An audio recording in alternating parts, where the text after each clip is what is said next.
Okay, hello, my dear students. That like we are studying chapter 9 gravitation. तो अब हम इसके आगे पार्ट की तरफ प्रोसीड करते हैं. इसमें हमें क्या क्या पोर्शन हमें एक बार और देखना है. Okay, so let's start with it. First हम यहाँ पर थे, हमें इम्पॉर्टेंट है, ठीक है, ये ध्यान रखना कि डिफरेंस बिटवीन ग्रेविटेशनल कांस्टेंट और एक्सेलरेशन ड्यू टू ग्रेविटी. ये एग्जाम में से पूछा जाता है क्वेश्चन. तो आपको ये कुछ डिफरेंस है, वो डिफरेंस यहाँ पे हमने लिखे हुए हैं, ये देखना. देखो, अब इसकी वैल्यू हमें पता है कि जो ग्रेविटेशनल कांस्टेंट है ये कांस्टेंट है, इसकी वैल्यू फिक्स है. कांस्टेंट मतलब इसकी वैल्यू फिक्स है, जो कितनी है 6.67 इंटू 10⁻⁻11. हाँ, ठीक है. और इसकी जो एक्सेलरेशन ग्रेविटी है इसकी वैल्यू डिफरेंट होती है, बदलती रहती है. लेकिन इस जो हम पढ़ते हैं ये किसको बोलते हैं, अर्थ की बात करते हैं हम यहाँ पे. इसलिए अर्थ के लिए ये फिक्स है. अर्थ के लिए क्यों फिक्स है, मतलब क्योंकि हम मतलब ऐसे फिक्स नहीं, डिफर भी करती है बट ऑलमोस्ट नियर बाय 9.8 रहती है, क्योंकि अर्थ का मास हमें फिक्स है और अर्थ का रेडियस फिक्स है. फिक्स मतलब हमें पता है कि कहाँ पे कितना होगा, ठीक है. तो इस वजह से पोल्स और इक्वेटर में डिफरेंट होता है वैसे, ऑलमोस्ट नियर टू 9.8 रहती है. इसलिए इसकी वैल्यू 9.8 होती है अर्थ के लिए, ठीक है. तो वैल्यू में डिफरेंस है पहली बात, और इसकी एसआई यूनिट में भी डिफरेंस है. इसकी एसआई यूनिट ये है newton metre square kg divide by kg square, इसके मीटर पर सेकेंड स्क्वायर. तो यूनिट इनकी दोनों के डिफरेंट है. जी ये भी कांस्टेंट है, नाम ही कांस्टेंट है, इसका मतलब ये हमेशा एक जैसी ही रहेगी चाहे कहीं पर भी हो. और ये एक्सेलरेशन है, मतलब ये क्या होगा, ये जो हमें पता था कि रेडियस पे डिपेंड करता है, रेडियस ऑफ अर्थ पे डिपेंड करता है. रेडियस ऑफ अर्थ डिफर्स करती है प्लेस टू प्लेस, ठीक है. पोल पे इसका रेडियस अलग है, इक्वेटर पे अलग है. इस वजह से ये प्लेस टू प्लेस भी डिफर करेगा, प्लैनेट टू प्लैनेट भी डिफर करेगा, क्योंकि जी का जो फॉर्मूला होता है दैट इज Gm/r².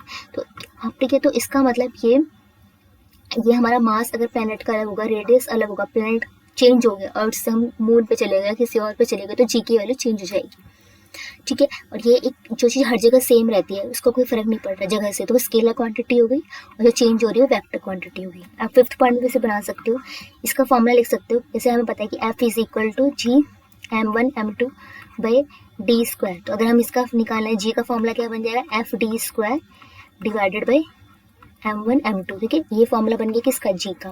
और मैं ये वाले जी का फॉर्मूला बताऊँ तो इस वाले जी का फॉर्मूला Gm/d², मतलब r². आर यहाँ पे जो डिस्टेंस है वो क्या है, हम रेडियस ऑफ अर्थ की बात कर रहे हैं, दोनों का फॉर्मूला डिफरेंट हो गया. तो एक पॉइंट यहीं पे बना सकते हो. तो कोई भी पॉइंट जो आपको आसान सा लगता है वो आप ध्यान रख लेना, ठीक है. अब जो ये कॉन्सेप्ट है, एक नया कॉन्सेप्ट पढ़ेंगे जैसे वेट और एंड लॉस के एंड मास के बीच में पढ़ेंगे, क्या होता है वेट और क्या होता है मास, ठीक है. देखो, अगर जो भी हमारा पहले हम पढ़ते हैं वेट, जैसे वेट पढ़ रहे हैं, तो जो भी फोर्स है किसी भी ऑब्जेक्ट पे जब लग रहा है, जब अर्थ उसे अपनी तरफ खींच रही है, तो उसे वेट बोलते हैं. तो ये वेट क्या होता है, ये एक फोर्स है, ठीक है. फोर्स है जिससे अर्थ किसी भी ऑब्जेक्ट को अपनी तरफ खींच रही है, तो फोर्स है. हमें पता है फोर्स का फॉर्मूला होता है मास इनटू एक्सेलरेशन.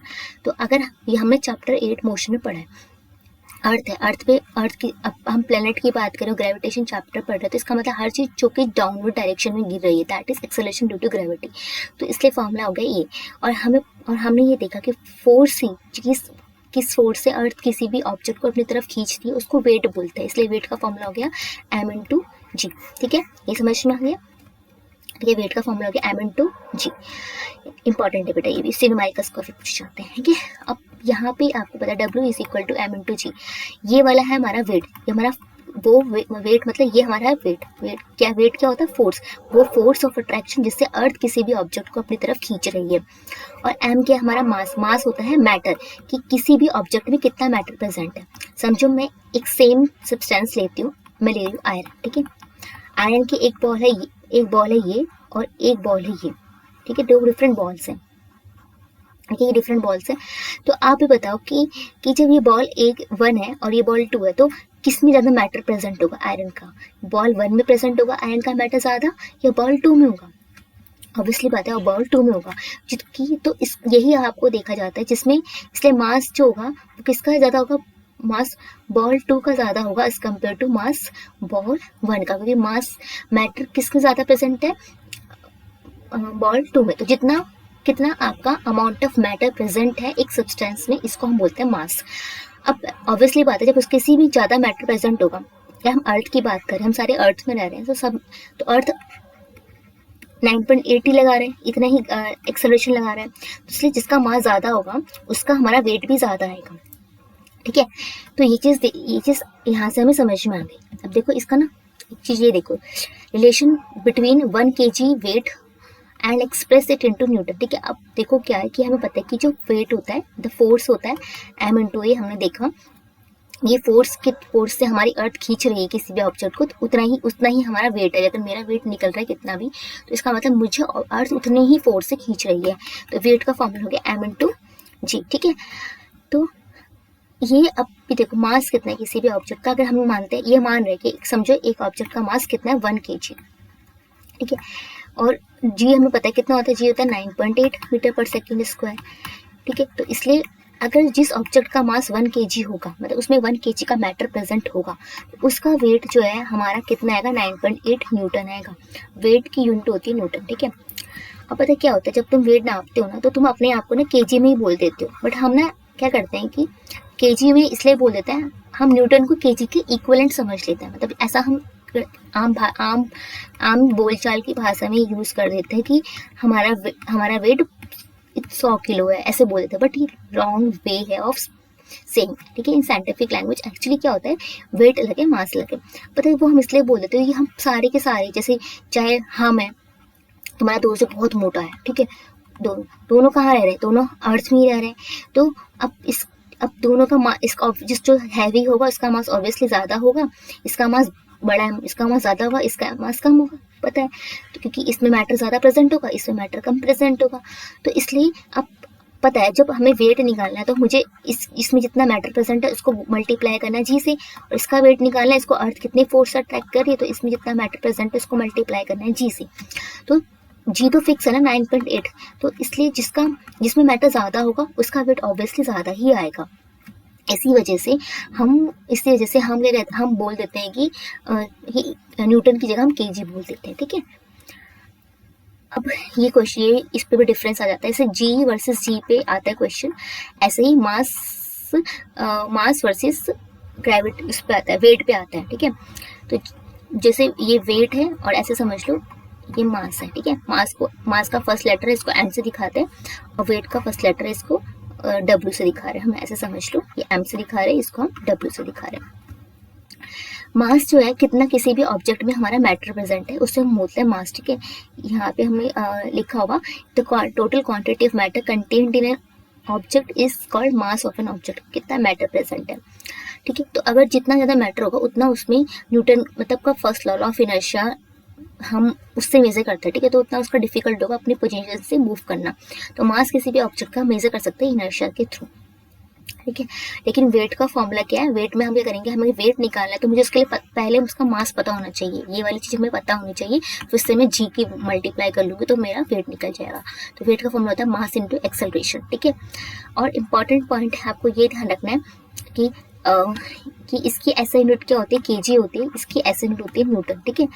तो यहाँ पे इसकी होती है न्यूटन को हम यहाँ पे एन से डिनोट करते हैं।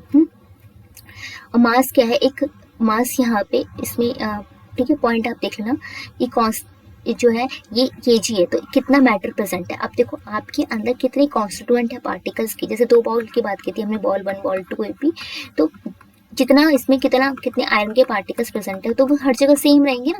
तुम्हारी बॉडी में तुम कितनी चीज़ों से मिलकर बने हो वो अभी भी फिक्स, अगर तुम मैं कहीं और ले जाओगे अब तब भी फिक्स होगा, सेम टाइम पे अगर मैं आपको कहीं ले जा रही हूँ तो फिक्स होगा तुम्हारा मास, ठीक है।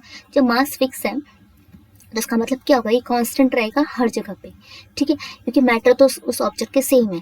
तो लेकिन जो वेट है, वेट किससे मल्टीप्लाई होता है, जी से। अब वो देखो मास से भी मल्टीप्लाई होता है, वेट निकालने के लिए हम जी से भी मल्टीप्लाई करते हैं, ठीक है। ये तो हमारा फिक्स रहता है, ठीक है, कि उसमें जितना मैटर प्रेजेंट है, ठीक है। लेकिन जी तो हमें पता है पहले से, तो चेंज होता रहता है क्योंकि जी का फॉर्मूला अलग होता है, जी प्लेनेट के साथ अलग अलग होता है, इस वजह से जो वेट होता है वो जगह के साथ बदलता रहता है, ठीक है। तो मास जो है हमारी वो कौन सी क्वांटिटी है, ये हमारी स्केलर क्वांटिटी, क्योंकि ये कहीं पे भी कहाँ पृथ्वी पे है, यूनिवर्स पे ऑब्जेक्ट, मार्स पे, जुपिटर पे, कहीं पर भी कोई ऑब्जेक्ट है, उसका जो मास है वो सेम रहेगा। मतलब जितने पार्टिकल से मिलके बना है कोई ऑब्जेक्ट, अगर आप उसको अर्थ पे रख रहे हो उसी टाइम पे, फिर कुछ टाइम उसी टाइम पे आप उसको कहीं और प्लेस पे लेके गए, कहीं पे भी लेके गए, तो उसका नंबर ऑफ कांस्टेंट पार्टिकल्स तो सेम ही है ना, तो इसलिए उस पर कोई फर्क नहीं पड़ा, तो इसलिए उसका जो मास है वो सेम है। लेकिन जो वेट होता है, वेट को तो हम मास लेते हैं और उसको जब हम जी से मल्टीप्लाई कर लेते हैं कि ऑब्जेक्ट कहाँ पर है, जी पे, जी से मल्टीप्लाई कर लेते हैं, तो हम अलग अलग जगह पे ले जाएंगे तो जी अलग अलग हो जाएगा, तो सिंपल सी बात है कि वेट भी अलग अलग हो जाएगा। ये जगह के साथ साथ चेंज हो जाता है, इसलिए ये वेक्टर क्वांटिटी है। ठीक है, तो ये कुछ पॉइंट आप देख लेना यहाँ पे। ठीक है, और इसको हम बीम बैलेंस से नाप रहे, जैसे आप घर में आप देखते हो सब्जी मम्मी तराजू भी ले जाती है ना, इसको ही बीम बैलेंस बोलते हैं। जो आपका तराजू होता है ये, तो तराजू में हमने एक फल फ्रूट रख दिया ऐसे करके, तो ये यहाँ पे बट्टा रख देते हैं, तो ये एक तरीका होता है जिससे हम मास नापते हैं। वेट जो है वो स्प्रिंग बैलेंस जैसे जिससे घर में आपका सिलेंडर नापा जाता है, जैसे सिलेंडर नापने के लिए आती है ना मशीन। ठीक है, तो ये जो होता है स्प्रिंग बैलेंस। ठीक है, क्योंकि ये लटका है हवा पे, और हवा पे लटका है तो इस पर फोर्स लग रहा है नीचे से, और यहाँ पे तो इस पर सरफेस प्रोवाइड की गई है ना। ओके, तो इसलिए अब ये इस पॉइंट को ऐसा करना, आप छोड़ देना। ठीक है, तो ये कुछ पॉइंट मैं आपको बोलूँ तो आप ऐसे, मतलब मास और वेट पे ऐसे, ये मास हो गया, इजी पॉइंट ध्यान रखना, वेट हो गया। ठीक है, इस पे एग्जाम में 4 पॉइंट बनाने होते हैं तो हम आसानी से बना लेंगे। ठीक है, ये अब देखो कैसे बनाते हैं। इसमें होता है कि अमाउंट ऑफ मैटर, ठीक है, कितना इसमें मैटर प्रेजेंट है, इसको हम बोलते हैं मास। ठीक है, वेट होता है, जो वेट होता है ये क्या होता है, फोर्स एक्टिंग। ठीक है, weight is force acting on object. ठीक है, एक्टिंग ऑन ऑब्जेक्ट। तो ये दोनों का डेफिनेशन अलग होगी, पहला पॉइंट। ठीक है, पहला पॉइंट डेफिनेशन बताते हैं। दूसरा पॉइंट जो है मास है, इसको मेजर करते हैं केजी में। ठीक है, ऐसा यूनिट इसकी क्या होती है, केजी होती है, और जो वेट होती है इसकी जो होती है, इसको हम मेजर करते हैं, इसकी ऐसा यूनिट होती है हमारी न्यूटन। ठीक है, तो इसकी न्यूटन लिखती है। अब मास जो है वो सेम होता है एवरीवेयर। ठीक है, सेम होता है हर जगह, आप कहीं भी जाओगे हर जगह सेम होगा। ठीक है, लेकिन जो वेट होता है इसमें फॉर्मूले में क्या होता है, डिफरेंट होता है प्लेस टू प्लेस। ठीक है, प्लेस टू प्लेस अलग अलग हो गया, तो इस वजह से जो मास हो गया, कौन सी क्वांटिटी हो गई, स्केलर क्वांटिटी हो गई। ठीक है, और जो आपका वेट हो गया वो आपकी जो चेंज हो रहा है, इसलिए ये कौन सी होगी, जगह पे फर्क पड़ेगा इसका, कहाँ पे किस डायरेक्शन में, इसलिए ये हो गई वेक्टर क्वांटिटी। ठीक है, मास को निकालने का, मास जो है, ठीक है, हम इसे मेजर कर सकते हैं, किससे मेजर हमने देखा था, हम इसे कर सकते हैं बीम बैलेंस से हम मेजर कर रहे हैं। ठीक है, जिसे हमने तराजू से बोला। ठीक है, और इसको हम मेजर कर रहे हैं किससे, मेजर पे स्प्रिंग बैलेंस। ठीक है, स्प्रिंग बैलेंस। ठीक है, ये हो गया, तो ये आपके पॉइंट बन गए। एग्जाम में डिफरेंस आएगा तो ऐसे लिख लेना। ओके, अब नेक्स्ट, ठीक है, ये हमने देख लिया। अब हम अगले कॉन्सेप्ट पे आते हैं, जो कि थ्रस्ट और प्रेशर। थ्रस्ट लिख के आता है, थ्रस्ट जो है फोर्स है। ठीक है, फोर्स है जो एक्ट करता है, एक्टिंग है 90 डिग्री। ठीक है, 90 डिग्री को बोलते हैं परपेंडिकुलर डायरेक्शन। जो फोर्स हमारी परपेंडिकुलर डायरेक्शन में लगता है उसको हम थ्रस्ट बोलते हैं। ठीक है, परपेंडिकुलर डायरेक्शन मतलब कि जैसे कि आपने ये आप दीवार पे कील ऐसे घोप रहे हो, तो आपने ये आपका कील इधर जा रही है ना, तो इसकी परपेंडिकुलर डायरेक्शन में आपने हैमर डाला। ठीक है, तो जो आप फोर्स लगा रहे हो तो वो हमारा थ्रस्ट हो जाएगा। ठीक है, अब यहाँ पे जो फोर्स हमारा किसी भी ऑब्जेक्ट पे परपेंडिकुलर डायरेक्शन पे लगता है उसे हम थ्रस्ट बोलते हैं। ठीक है, देखो ना, ये परपेंडिकुलर डायरेक्शन है, ये ऑब्जेक्ट है, इसकी परपेंडिकुलर डायरेक्शन पे हमारा फोर्स लग रहा है। ठीक है, ये तो हमारा थ्रस्ट होता है, इफेक्ट ऑफ थ्रस्ट पर यूनिट एरिया इक्वल प्रेशर। तो देखो, अब एक चीज हम यहाँ पे समझा रहे हैं। देखो यहाँ पर ये देख लो, हम थ्रस्ट को देख रहे थे। थ्रस्ट क्या होता है, अभी अब तक हम फोर्स के बारे में पढ़े। जो फोर्स जो होता है वो हमारा परपेंडिकुलर डायरेक्शन में होता है, तो उसको फोर्स इन परपेंडिकुलर को शॉर्ट में ऐसे लिख लो। ठीक है, डायरेक्शन जो परपेंडिकुलर डायरेक्शन में, फिर 90 डिग्री पे जो फोर्स लगता है उसको हम बोलते हैं थ्रस्ट। एकदम सीधा हम फोर्स लगा रहे किसी में। अगर मैंने समझो कोई भी, मतलब ये आपका वुडन ब्लॉक था, समझो कोई लकड़ी का कोई पट्टा वट्टा, और आपका हाथ है ये, तो आपका हाथ एकदम 90 डिग्री पे है, इसकी ये वुडन ब्लॉक है, इसका 90 डिग्री पे आपने इस पे फोर्स लगाया, एकदम 90 डिग्री बना ना, एकदम सीधा सीधा, तो ये हो गया थ्रस्ट। और आपने थोड़ा टेढ़ा मेढ़ा हाथ करके लगाया तो ये परपेंडिकुलर डायरेक्शन तो नहीं हुई, ये तो ऑब्ट्यूज एंगल बन गया, तो फिर ये अगर आपका हाथ ऐसे टेढ़ा डायरेक्शन में लग रहा है, ठीक है, ऐसे टेढ़ा सा लगा रहे हो, तो ये आपका एंगल चेंज हो गया और 90 डिग्री से ज़्यादा हो गया, कम हो गया, तो ये थ्रस्ट नहीं होगा। एक तो ये आपको ध्यान रखना है। अब थ्रस्ट के बाद हम क्या कर रहे हैं कि हम पढ़ रहे हैं कि एक मिनट, हाँ अब जस्ट मिनट, अब हम समझते हैं कि इसको प्रेशर को। प्रेशर क्या होता है? प्रेशर जो होता है कि हम परपेंडिकुलर डायरेक्शन में जो फोर्स लगाते हैं ना, अब कितने एरिया पे लगाते हैं, ठीक है, तो इसको हम बोलते हैं प्रेशर। प्रेशर जो होता है वो होता है thrust divided by area, that is हम बोलेंगे फोर्स एक्टिंग पर यूनिट एरिया, ठीक है, ये हमारा प्रेशर होता है। फोर्स की ऐसा यूनिट होती है न्यूटन और एरिया की होती है मीटर स्क्वायर, इसलिए ऐसा यूनिट जो हमारी प्रेशर की हो जाएगी, थ्रस्ट की तो हमारी क्या होगी, न्यूटन ही होगी, प्रेशर की होगी force acting divided by per unit area, newton metre square, जिसको हम बोलते हैं पास्कल, ठीक है, इसको हम बोलते हैं पास्कल। अब देखिए, चलो इसका ना एक एप्लीकेशन देखते हैं। जैसे ये आप देख लो, ये आपका ये कोई ऑब्जेक्ट है, ये आपकी लकड़ी है, ठीक है, इसमें आप प्रेशर लगाते हो, तो अब कैसे समझ में आएगा? देखो, अब हमें पता है कि हम किसी भी ऑब्जेक्ट पे प्रेशर लगाते हैं ना, तो प्रेशर अगर हम लगाएंगे, उसका फॉर्मूला हमने पढ़ा, क्या होता है, फोर्स, थ्रस्ट या फोर्स कुछ भी लिख दो, फोर्स एक्टिंग पर यूनिट एरिया।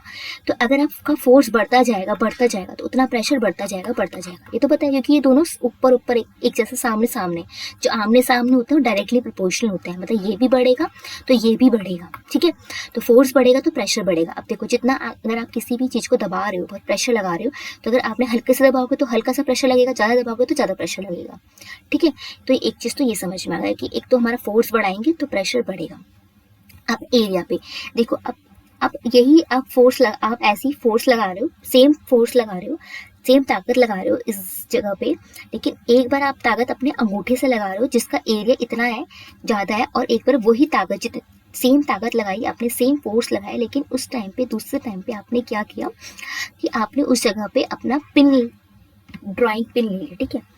तो अब देखो, एक बार आप दबा रहे हो सेम फोर्स से, फोर्स जहाँ पे अगर आप यहाँ पे जितना लगा रहे हो एग्जैक्टली फोर्स एग्जैक्टली यहाँ पे लगा रहे हो, ठीक है, समझ लो यहाँ पे आप फोर्स लगा रहे हो 1 न्यूटन, तो यहाँ पे भी फोर्स आप कितना लगा रहे हो 1 न्यूटन, दोनों जगह सेम फोर्स लगा रहे हो, लेकिन आपके समझ लो अंगूठे का जो एरिया है ना, वो समझ लो कि 0.04 मीटर स्क्वायर है, ऐसा कुछ है, ठीक है।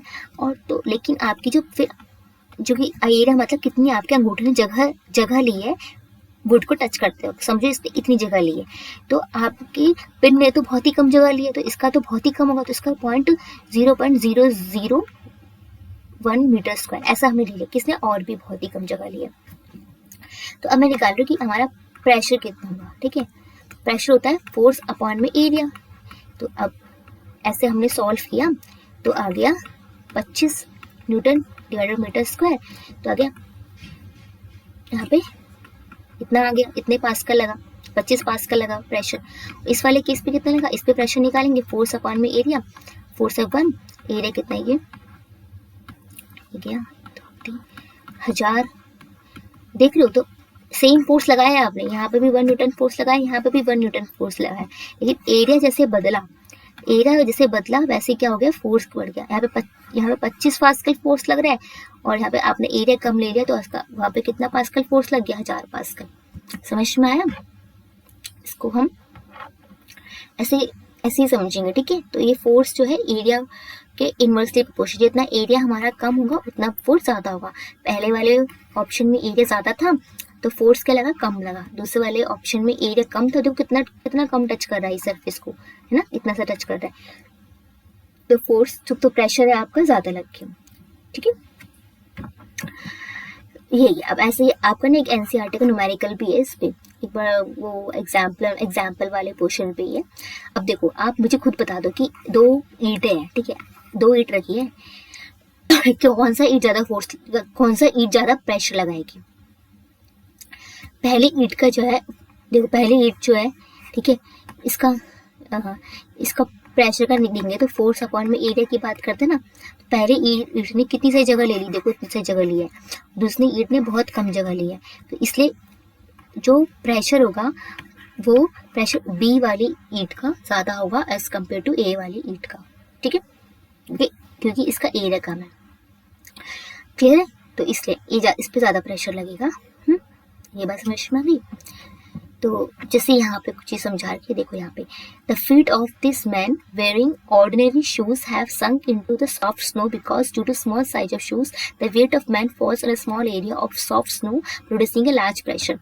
तो क्या हुआ कि जो ये वाली पिक्चर आप देखोगे, यहाँ पे अगर ये जो इंसान है, ये इंसान ने देखो अगर इसके नॉर्मल शूज पहन के अगर ये स्नो पे जाएगा, नॉर्मल शूज का साइज बहुत छोटा होता है, तो अगर नॉर्मल शूज को पहन के स्नो पे जाएगा तो इसका जो प्रेशर है वो ज़्यादा लगेगा, क्योंकि इसका एरिया कम होता है तो प्रेशर ज़्यादा लगेगा, वो स्नो पे धंस जाएंगे। तो थोड़ा लार्ज साइज के शूज पहनने चाहिए, ठीक है। दीज आर स्नो शूज, इसलिए स्नो शूज ऐसे होते हैं। The area of snow shoes which comes in contact with snow is much bigger than area of sole of ordinary shoes worn by us in everyday life. तो जो हम normal जिंदगी में shoes पहनते हैं उससे ज्यादा एरिया होता है जो हम स्नो में शूज पहनते हैं उसका। तो ये वाला समझा रखा है, this man wearing snow shoes can walk easily on soft snow without sinking into it. This is because due to large area of snow shoes the weight of man is spread over a large area of soft snow producing small pressure. ठीक है, तो यही हुआ कि जो अगर आप घूमने के लिए गए हो, ठीक है, और आपने नॉर्मल शूज पहन के अगर आप जा रहे हो ऐसे करके, तो क्या होगा, प्रेशर अगर आपके नॉर्मल शूज होंगे उसका साइज छोटा होगा, आप स्नो पे चल रहे हो तो आपके पाँव ही इस स्नो पे धंसते चले जाएंगे, ठीक है। तो क्योंकि आपका जो वेट, आपका जो वेट है, फोर्स है, वो फोर्स है वो ज़्यादा लगने मतलब प्रेशर ज़्यादा लगने लगेगा क्योंकि एरिया कम है नीचे। लेकिन जब आप लार्ज साइज के शूज़ पहन के जाओगे तो आपका प्रेशर कम लगेगा। इसका ना आपका यहाँ से भी समझ लो, देखो एक सेम ही लड़की है, एक बार इस लड़की ने क्या किया, जूते पहने, ठीक है, शूज़ पहने, और एक बार इस लड़की ने क्या पहने, हील पहने, ठीक है। आप समझो कि अगर समझ लो, अगर ये किसी को जूते पहन के किसी के पाँव को दबाती है और एक बार किसी का पाँव गलती से हील पहन के दब जाता है, तो किस पे ज़्यादा लगेगा प्रेशर? ऑब्वियसली होता है हील पे, ठीक है। क्योंकि अगर समझ लो इसने तुम्हारा पाँव किसी लड़की दब गया, अगर उसने शूज़ पहने होंगे तब दबा, तो तुम्हें दर्द कम होगा क्योंकि उसमें प्रेशर क्या लगा, कम लगा, क्योंकि वेट तो उस लड़की का सेम ही है ना, दोनों केस में लड़की का वेट सेम ही है।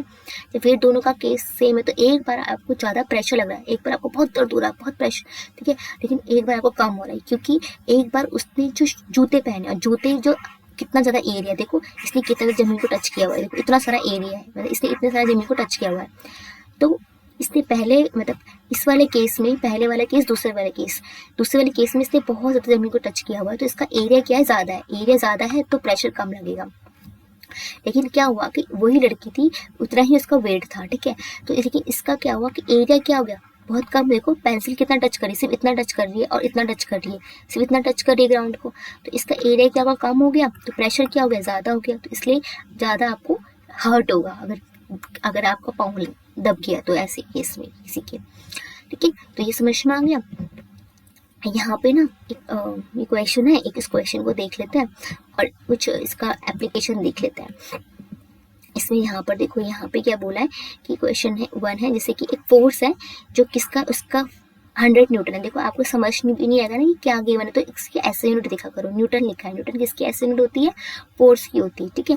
और वो कितने एरिया पे लग रहा है, 2 मीटर स्क्वायर एरिया पे लग रहा है, तो प्रेशर निकालो।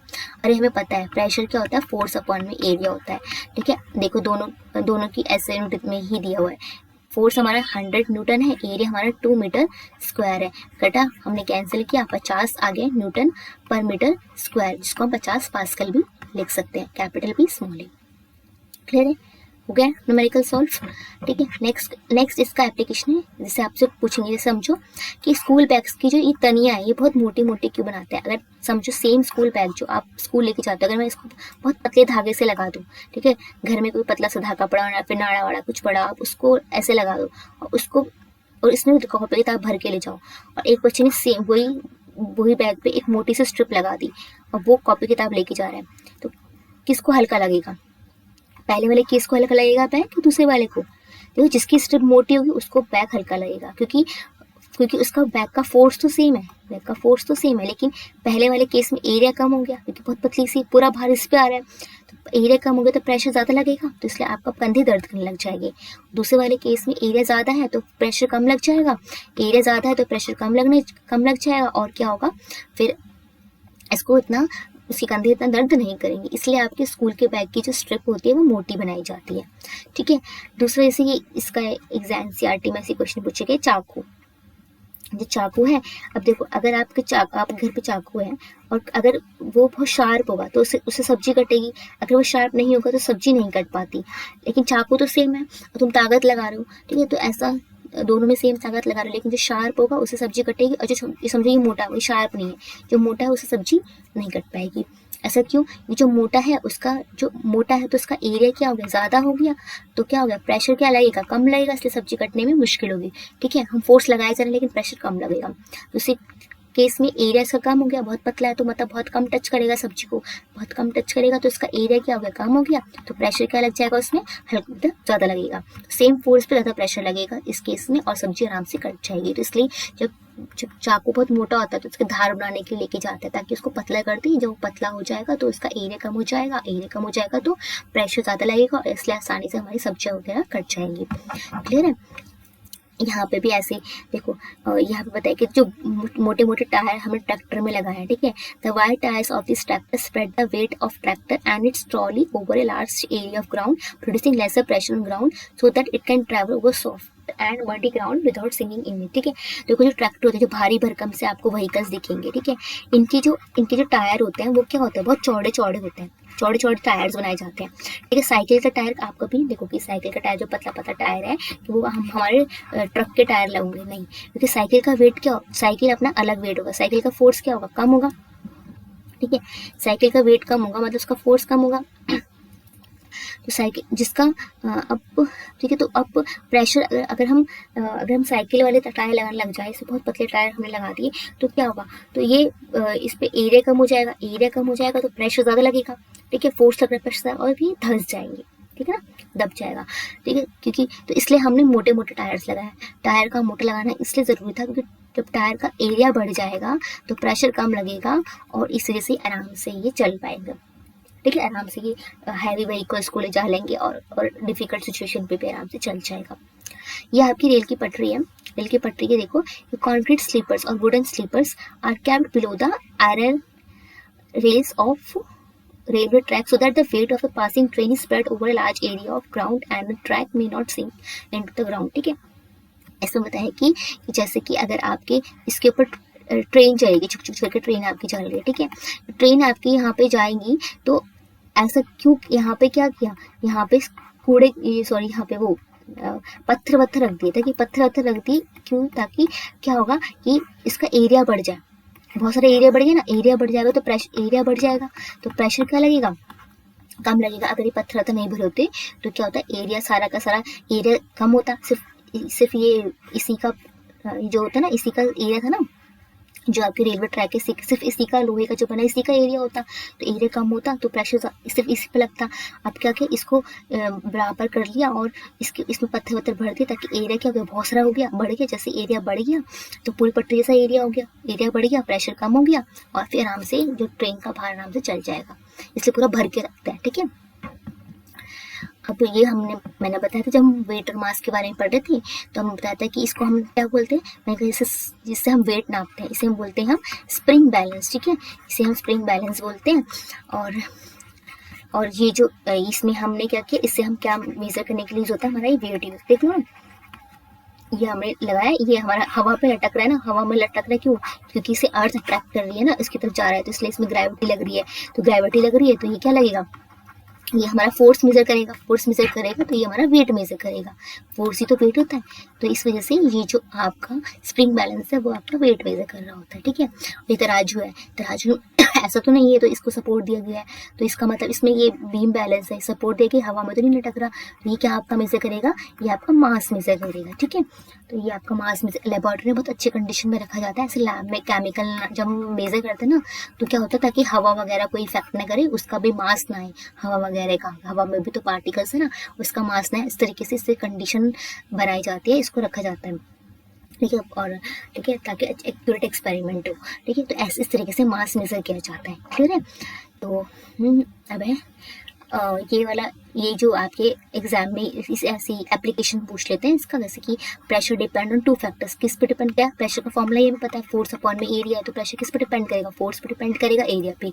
फोर्स का डायरेक्टली प्रोपोर्शनल है, एरिया की इनवर्सली प्रोपोर्शनल है, ठीक है। तो एग्जाम्पल हमारे हो गए कि जैसे हमारी जितने भी द बेस, जो हमारी लंबी जो हमारी बिल्डिंग्स होती है, ठीक है, उनके जो बेस होते हैं उनको चौड़े वौड़े बनाए, कम चौड़े बनाए जाते हैं, सो दैट जो वेट होगा वॉल का वो लार्ज सरफेस पे डिस्ट्रीब्यूट हो जाए और प्रेशर कम लगे। हमारे बैग्स है उसकी जो स्ट्रैप होती है चौड़ी चौड़ी बनाई जाती है ताकि जो उसका पूरे जो बैग का वेट है ना, पूरे बैग का जो फोर्स है उसका वेट है वो क्या हो, कम हो जाए, क्योंकि एरिया बढ़ गया तो प्रेशर कम हो जाएगा और हमें दर्द कम हो, ठीक है, क्योंकि है अगर बुक्स वगैरह हैवी बुक्स ले जा रहे हैं तो। ऐसे ही अगर हम चाकू है, अब हम चाहते हैं कि इससे प्रेशर ज़्यादा लगे ना, जब प्रेशर ज़्यादा करना है तो हमें इसका एरिया कम करना पड़ेगा, इसलिए हम चाकू को क्या करते हैं, शार्प करते हैं, ठीक है। जब चाकू हमारा मोटा मोटा जाता है, जैसे हम बोलते हैं ब्लंट नाइफ बोलते हैं, जब चाकू बहुत मोटा हो जाता है तो उसको हमें पतला करना होता है, तो उसको हम शार्प नाइफ में कन्वर्ट करते हैं ताकि उसका एरिया रिड्यूस करके ताकि उस पर प्रेशर बढ़ सके, ठीक है। तो ये आपसे क्वेश्चन ऐसा आ जाता है कि ब्लंट नाइफ, तो समझ में आ गया ना, ब्लंट मतलब कि थोड़ा मोटा मोटा सा नाइफ है, उसको अभी कटने में मुश्किल हो रही है, ठीक है। और जितने भी लिक्विड होते हैं, गैस होते हैं, सारे के सारे प्रेशर एक्सर्ट करते हैं ऑल डायरेक्शन में, ठीक है। तो इसको समझने के लिए नेक्स्ट कॉन्सेप्ट बायंसी है जो कि हम नेक्स्ट लेक्चर में समझेंगे, ठीक है। That's all for today, thank you.